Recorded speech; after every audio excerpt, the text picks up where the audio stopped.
Susan sleeping through the exit strategy was a little sabotage from me. It would have been a different experience for me had she not been there. I'm looking for something serious. I've been single for 3 years. I think I want a wife. I'm here to talk not actually about Bachelor Nation today, though you are two of Bachelor Nation's finest. I'm here to talk Gotta Get Out because I just finished your show on Hulu and it is so good. I'm obsessed with reality competition shows. I've watched Traitors, I've watched The Mole, I've watched them all, and this one is my new personal favorite. I want to know from both of you what it was like being on a totally different kind of show. Like, you're used to looking for love, but now you were competing for money. What was that experience like? I think Susan had the time of her life. Yeah, Susan had the time of her life. She was literally living her best life because everyone loves her. She's cooking for everyone. I mean, Susan got to be herself and it was loved and accepted by everyone. And if someone wasn't loving and accepting that, then she'd just go to someone else who would. Like, she really was having so much fun and I loved it. She was such a joy and she was like my safety blanket. Well, I was her mommy, and I always will be because I adopted her into my life. But I didn't like, and if I have the opportunity to do another one, trust and believe me, I will not pay attention to the packing. I paid attention. Did you see what I had on the show? Did you see her? It's like, oh my God. I had do-rags and sneakers. I was ready to run. You were ready to challenge. Yeah, you were ready to go. I was like, I haven't been on TV in a while, and like, I want to look cute. Cute. You looked really cute. You both look cute, to be fair. I will say, I want to hear more about your friendship. I know, Demi, you just said Susan was like your safety blanket, and Susan, you said the same for Demi. I made sure she ate. Mm-hmm. Yeah, I want to know because like it is kind of like an unlikely friendship in Bachelor Nation world, and you two now are so close. I want to know what that experience was like, how you two were able to bond, what you bonded over. Can I go, Demi? Yeah, so we were on the bus on the way to the mansion and we weren't supposed to look at each other or speak, and I could hear her voice behind me and I was texting my daughter. I don't know who she is, but it's Barbie behind me. I gotta know this little girl. And when we walked into the mansion, boom, we were like right next to each other. And when I shared that I didn't know, I don't watch reality TV. Susan, I go, I don't even know who you are. What? I'm dating. She just let me follow her around for at least an hour without knowing who I was or anything. I thought she knew who I was, so I was like, yeah, we're linked up, we're good. And I'm like, oh my God, you've just been letting me follow you around everywhere, no idea who I was, just loved me and took me in. Yeah, see, I loved you naturally. It had nothing to do with who you are. I know it was so wonderful. It was the best part, like, getting to have Susan there with me. I don't know what I would have done without you. And we shared each other's life stories. And when we get to get on the phone each day, she met my family, my friends. Yeah, she took care of me. She really did. Like, honestly, it would have, I'm sorry. No, it's okay. Honestly, it would have been a different experience for me had she not been there. Oh, me Except for the day that you were going to go soak in the bubble bath. I got up at 5 a.m, make meatballs, and I had an exit strategy in a couple hours. I said, you're not going to be long, are you? No, not at all. I said, well, I want a power nap because, and I snored through my exit. Yeah, I was going to say, nobody knows that Susan sleeping through the exit strategy was a little sabotage from me because I knew she was up to something without me. And I was like, oh, she was going to want me to wake her up after the bubble bath? Bet. I was still in the bath by the time she got up. I was like, this is going to be the longest bath of my life. That's tea. I love that. Yeah, I let her sleep through that because I wasn't part of it. I was like, leave me out? Okay. I loved watching the runs. Your two run together was one of my favorites. Despite it being a complete mess, it was one of my favorites to watch. I do have to ask, Susan, I saw you have like a pretty emotional relationship and conversation with Clare about like missing her family and her daughter. And then she kind of left the show. Is that why she left? Did she leave? Mm-hmm. We didn't get to really see. She's a little baby, a 4-month-old, I think, and a perfect life and a perfect husband. And she's so happy. And she felt as if she wasn't getting anywhere on the show. Like she was smarter than what people thought she was. That's what she shared. And then like people weren't wanting to work with her, and like they weren't wanting to work with me. But I'm used to that. Whereas I feel like for her, it was like like an offensive, like shocking experience where I'm like, welcome to the bottom, baby. Let's team up. And she's like, I don't want to be associated with you because no one wants to work with you. So I feel Nobody like worked with me. I got a lot of clues. You hardly did.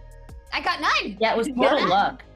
It was total luck. It was crazy to watch. Demi, I do want to ask, I believe this was your first experience on TV since your diagnosis with autism. I'm curious what that experience was like and what the response has been from fans to kind of get to talk about it on such a big platform.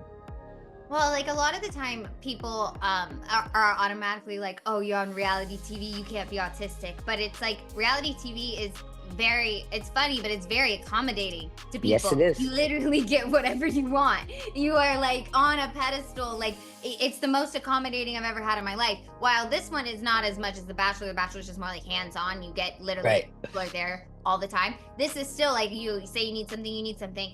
I brought my loop earplugs for the first half. I was wearing them the second half. I couldn't because people were whispering too much, but it definitely helped because we're in a big house and it's echoing.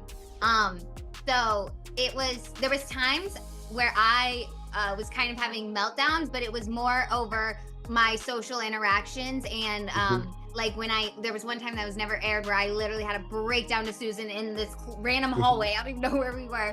And I was everybody thinks that I'm condescending and nobody likes me and I don't know what to do. And she was like, you're overthinking it. And like literally after that, I was like, I get it. I am. Like I can see it outside of myself now. Yeah, they're getting too big. Yeah. But how about the scream? They didn't show your scream. She could scream. Anybody out there looking for somebody in a movie that could scream, that's your girl. I got into a little tiff with somebody, and they were telling me to be quiet, and I said I don't do well with that. I was like, what? Let her go, people. Let it out. Just go ahead, Demi. Get it all out. Literally just supported me. I screamed at the top of my lungs at the table. Everyone was at the table. Everybody. I love it, honestly. Everybody just shut up and let her go. They did, and then everyone fun. And you felt better. Yeah.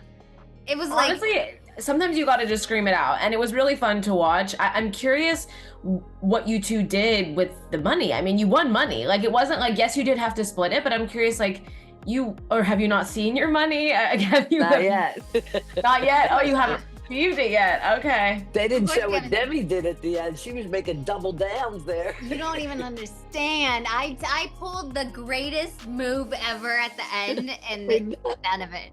Like, she was the only one. There was like the option that we could split or share or steal the money. Oh. And if you chose to steal the money, then your 43,000 went to a new pot with everyone else's that tried to steal. And then there was like a mini game that we played, and whoever won that won the money. That's kind of amazing. So she took a chance curious. I'm the only one who chose to steal. So I was the only one who sacrificed my money, so I won my own money back, you know? Like, oh, I see. So you were the only one that wanted... I did try to do everything I could. I was the only one willing to risk my 43K. Everyone else was like, okay, I'm okay with it. They wanted to play. Is that how much it is? I don't even know how much it is. 43. Well, what would you have done if you won the million?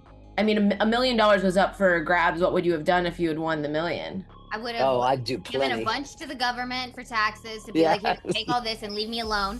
And then I would pay for my apartment probably for as much as I could. And then I'd ask someone for help on what I do. That's pretty valid. Yes. Susan would probably be buying a home in St. Martin if I had to. I don't need to. I would like to set up like a safe house. But a lot of late diagnosed autistic women's dream is to have like a safe house for like neurodivergent or disabled or whoever needs to have a place where they can go and like do nothing and like be taken care of. And I don't look at you as disabled, not even one tiny little bit. Me? Yes. I know. I do a great job of making sure that nobody thinks it until a problem arises or until no one's there to feed me. and then I'm like, what do I? You have to see though, she won't eat. She will not. She'll look at that.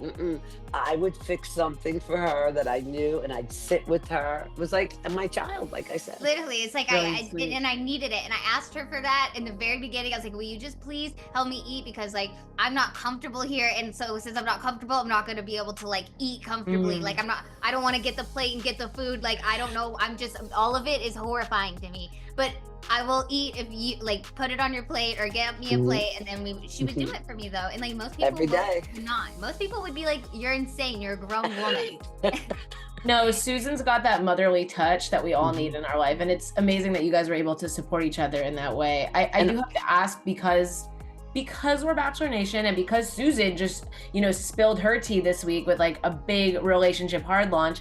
Demi, are you dating? I saw that you had posted on your stories a little while ago, like flowers that you had gotten from a girl. Like, I don't know if that was anything or if there was nothing to that. I wish she's dating around, she's not looking for anything serious. I'm looking for something serious. I've been single for 3 years. I think I want a wife. I think that I would just be better with a wife, and I want a beautiful woman, and I don't know where she is, but hopefully she's somewhere waiting for me. She's out there. Look at me. I'm 68 and finally met. Yeah, I got time. Never give up. Yeah, no, never. I have one final question for you both. Curious, just like your biggest takeaway from the show, like what you learned about yourself. I feel like it's always a transformative experience. You were in this house locked up for days and days. You got to know each other really well, which is really beautiful. But what's just something that you now can take away from this experience that you've learned about you? I'm going to pack better. I'm going to look good on TV next time. You got to take a picture in the outfit and then print the picture and put it in the bag. She had these giant Ziploc bags with an outfit for every day or 2 or 3. But they were all in these. I go, what the hell? Aren't you going to unpack? No, everything's set. I loved it. That's how I used to pack for sleepaway camp every summer. My mom would pack my bags in my outfits in individual bags. Yeah. Kind of a play. I love that. I don't want to think about what I'm gonna wear. That was like another thing, like that is like neurodivergent prep is like doing something like that, because if you'll get so dysregulated trying to figure out what to wear. Susan multiple times very dysregulated because she didn't know what to wear. I mean, but she looked great. Cute. My favorite was your wetsuit, and we didn't even get to see you in it. I know. She looked sexy in the sweatsuit. She did. Yeah, because I didn't show my body at all. I was all covered up. Susan didn't know what kind of show she was going on. I had no idea. For me, I met more people that will become lifelong friends like this one. Yes. And I also realized it's okay to be me. People enjoy it. You were loved and celebrated in the house, and now people watching, you're the light of it. You are the joy of it. It would not be the same without you. Iconic. Oh, stop. I'm serious. It's the truth. I love it. I mean, what about you? I mean, definitely, like, we have these friendships, like our group message. It's like we talk still, like, very often, every day. It's for the past year almost. So it's been like fun to have like this like little family like kind of situation. Honey bunny, you just stop. And everybody getting excited for things, and when the show is about to come out. It's cute. It's really cute to see like some of their like first experiences too. Something that I learned. I mean, what did you learn about yourself, Demi? That I have to. That you can do it. Well, yeah, but also like that I want to be able to, how sometimes I was so scared to be myself, but rightfully so, because I would get scolded. I want to be able to like push through that, and like find a way, instead of like feeling like a lion's about to eat me for no reason, like, find a way to be able to keep being myself and not like be scared. And I know that you don't see that in the show, so it's like kind of irrelevant, but that is like personally like something that I noticed, because like Susan would get shamed for her behavior in the beginning, but she just kept on Susaning, and then they eventually just accepted it. I did take away from the show that like I never needed the alcohol, like that's right. If anything, it inhibited me because it made me sloppier. Sorry, I'm scratching my leg, man. I got bug bite on my calf. It's killing me.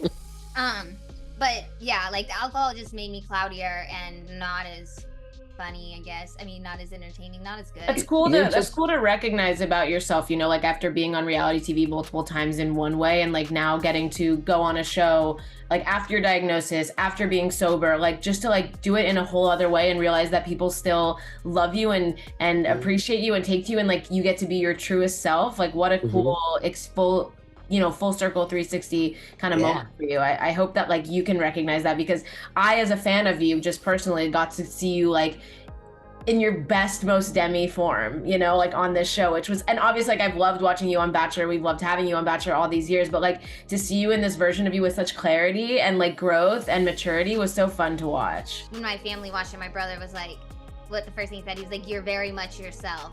And I'm just like, oh, that's so good, because, you know, there are so many people on TikTok, and it's really just on TikTok, they're insane, who are like, you just started acting like this, like you've switched it up so much since The Bachelor, blah, blah, blah. And it's like, this is the real me, yeah. Like this is who I really am. Everybody was like, why did Susie loose lips, even you? And I was like, it is so early in the game. I don't want to leave yet. Still, I was so bad about that, because I was like, that's Susan. Everybody. In my own time, I had to ask Susan what the heck that was about. I was like, Demi's being such a good sport, because I would have lost it. It was too early. It was too early, she said. Susan told me. She said it was strategic. She said, she was like, I wanted to, you know, like. Everybody will think I'm going to do it every time. I came out of there and said I had no exit strategy so many times, and I did. I know, she lied to me. You should have seen when she betrayed me, and I was That's so when I upset was on with her. my knees. She tried to come up and apologize to me, and I was not having her apology. She falls to her knees, and her hands and knees, and I start crying, and I'm like, I forgive you, because it I was seems like you two have made up. Huh? I couldn't have her mad at me. We'll have to do some more Demi and Susan collabs over the many years to come. Yes. Demi, I think you got to get to St. Martin with Susan. Maybe that's where your wife is waiting for you. Yeah. Oh my gosh, probably. I'll keep my eyes open now. Keep your eyes peeled. Thank you both so much. I so appreciate you, and we'll chat again soon. Yes. Okay, thank you so much. I love you, Susan. I love you more. I'll see you tomorrow. I can't wait.